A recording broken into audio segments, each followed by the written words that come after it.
Hi guys! Welcome back to my channel, and today we're gonna talk about Before I Let Go by Kennedy Ryan. Before I start, like always, spoiler alert, because I will be talking a little bit about the book na dapat hindi nyo pa malaman kung hindi nyo pa nababasa yung book. So the story is about Josiah and Yasmin Wade. Divorced na sila for 2 years. Doon mag-umpisa yung story.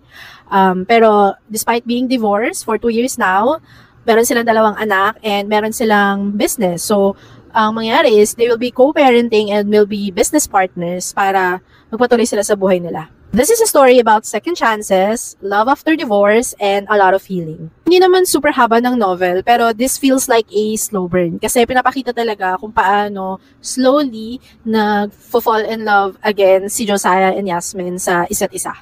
What I really love about this one is that kahit na alam mo na eventually magkakaayos din naman si Josiah and Yasmin. Like, magkakatuluyan din naman sila. Of course, that's the premise of the story. That's the trope of the story. Love after divorce. Kahit na alam mo na ganun, gusto ko yung approach sa story. Very mature siya. Yung characters, pagkakasulat sa kanila, very mature. Yung pinakamaganda dito is yung dynamics nila in co-parenting dun sa mga anak nila. So, yung setup nila, kung paano nila kinakausap yung mga anak nila, and yung overall lang talaga nila na mga ginagawa para alagaan yung mga anak nila. And another one is that magkakaroon kasi dito ng like slight partners, okay? So si Josiah magkakaroon siya dito ng Vashti, a girlfriend, and then si Yasmin naman medyo i-entertain niya yung like tumatakbong officer, like government official, I mean sa town nila. So medyo may i-entertain silang other parties dito. So for me as a reader, medyo nag-expect and gusto ko yung mga konting selos, ganyan. Pero well then may konting selos, pero hindi siya yung parang nakakainis basahin.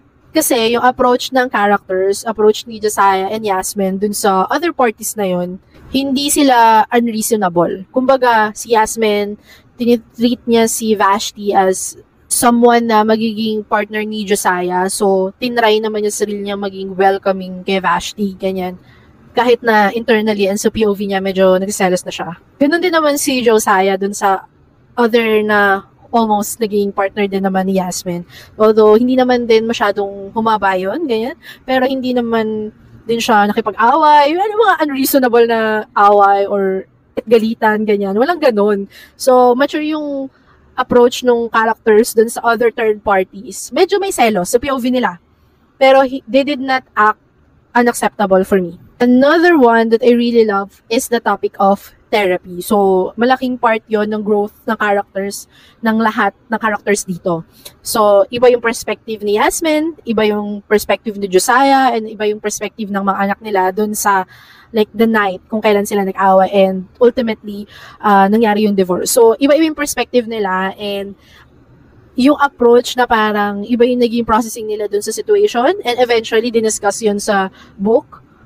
Tapos, nag-ask pa sila ng help from therapist, and pinakita doon kung paano hinimay-himay ng therapist yung mga POV nila, and explain ko ano nangyari sa kanila. So, malaking part din talaga dito yung therapy, na parang habang hinihil yung characters, naiintindihan mo din siya as a reader, iba't ibang perspective nila. And at some point, kung paano dapat mag-mend yun all together for all of their healing din. So, in conclusion, parang because of that therapy, hindi lang hinihil yung feeling ni Yasmin kay Josiah, na parang feeling niya hindi na reciprocate yung pagluluksa niya dun sa anak nila, and na parang hindi niya maipaliwanag bakit ganun yung reaction ni Josiah. So, naintindihan niya yon. Hindi lang healing kay Yasmin towards sa naging reaction ni Josiah, pero si Yasmin din as her on her own, and si Josiah din on his own, nagkaroon din siya ng healing sa sarili nila. And of course, meron ding healing factor and healing story yung mga anak nila. Kasi may perspective din sila, which I love. Overall, I love the story. Slow, yet meaningful. Hindi siya feels like minadali. And eventually, yung mga decisions nila maintindihan mo. And magiging satisfying na siya kasi there's a lot of understanding and forgiveness between the characters. I gave this story a 3 out of 5 stars and a spice of 2 out of 5 stars. So, 3 out of 5 stars kasi parang feeling ko lang, mas gusto kong mas angsty. Alam mo yun, gusto kong umiyak. This is a love after divorce kind of story. So, for me, na madaling maiyak sa mga stories, parang hindi lang ako naiyak talaga.